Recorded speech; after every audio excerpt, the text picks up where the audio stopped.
McDonald's is preparing for layoffs. It's going to get rough out here. This is just the beginning. McDonald's is preparing for layoffs. Let's go ahead and get into the story. And then we're going to get into it. We got Dr. Umar Johnson speaking specifically about Kamala Harris coming up next.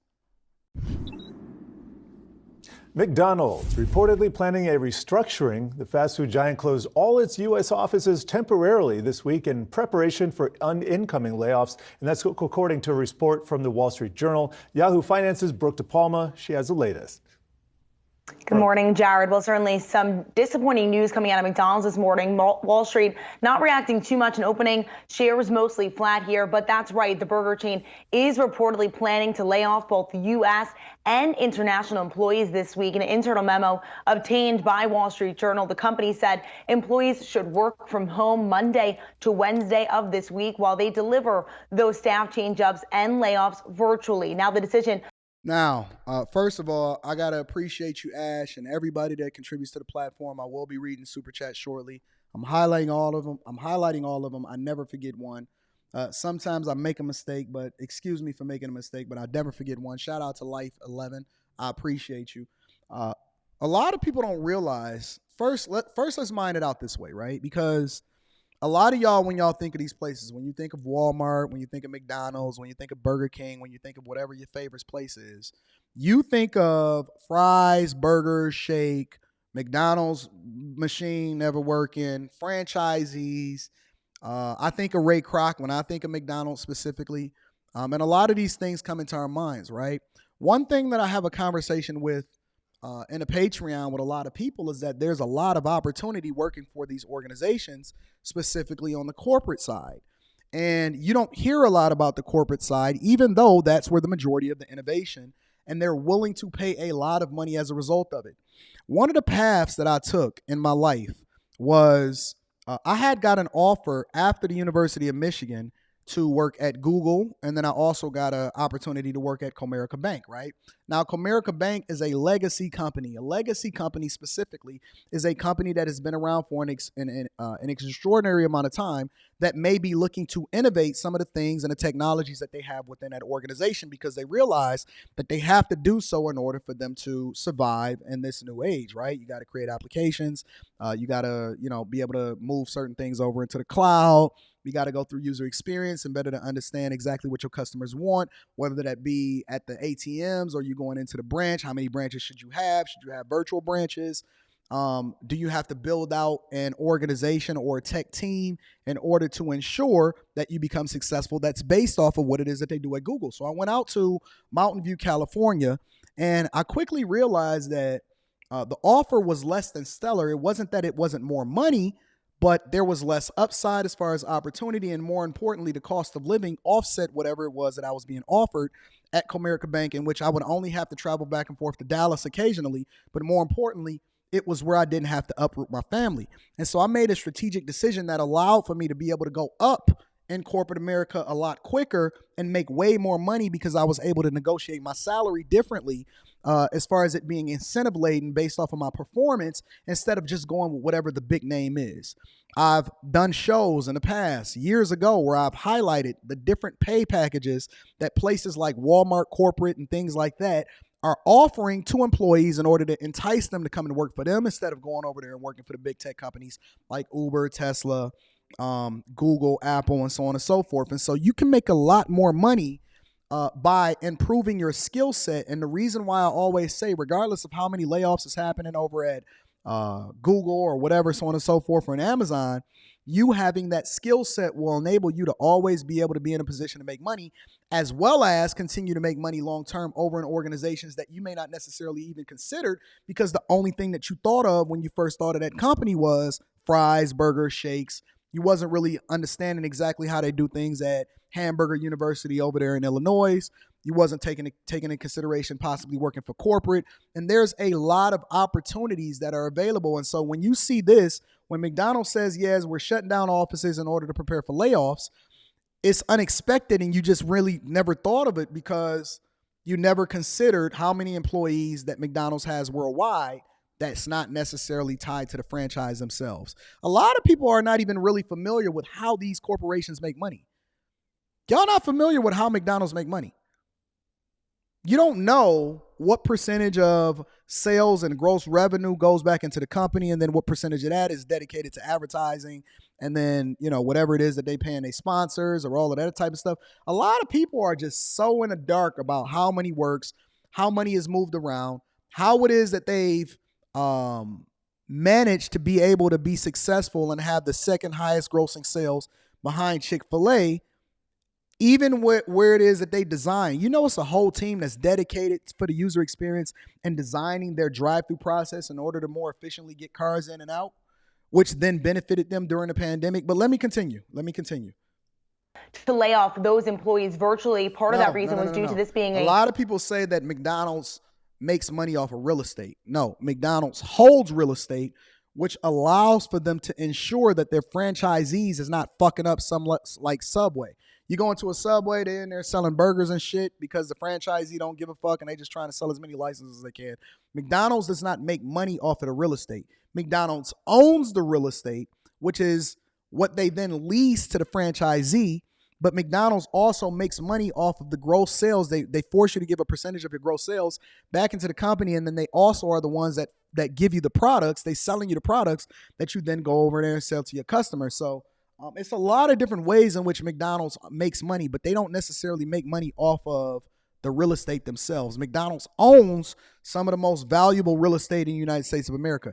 Y'all need to go back and actually read and understand the companies. Now, when y'all get on these coaching calls with me, when I go through these processes of helping you to understand how it is that you're supposed to look at these companies in order to be successful, these are the type of things that I'm talking about. You have to understand the company and understand where they get the majority of their revenue from, not just invest in it because it's a big name. But let me continue. High travel weekend with most of their employees off.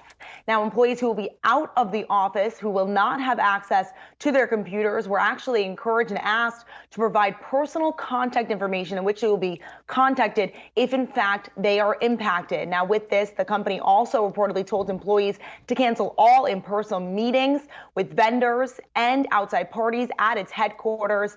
But, Jared, it is unclear what teams will be impacted, how large or small this impact will be. And Yahoo Finance did reach out to comment to McDonald's and received no comment. And Brooke, this comes against the larger backdrop. Walk us through what we have heard so far from the company over the course of this year. That's right. Well, let's take from a Wall Street perspective. Shares are mostly flat this year, but the larger revamp is really the bigger backdrop that we're taking a look at when it comes to McDonald's. They're aiming to hone in on restaurant growth, operation efficiency, effectiveness, and innovation here. So back in January. So let me give you a translation from a C student's perspective, okay? When they use these keywords, these buzzwords, let me break it down for you. Innovation means that they're trying to depend less on workers that's sitting here asking for $15 and $20 an hour in order to be able to take your order and fuck it up when it is that you come in, right?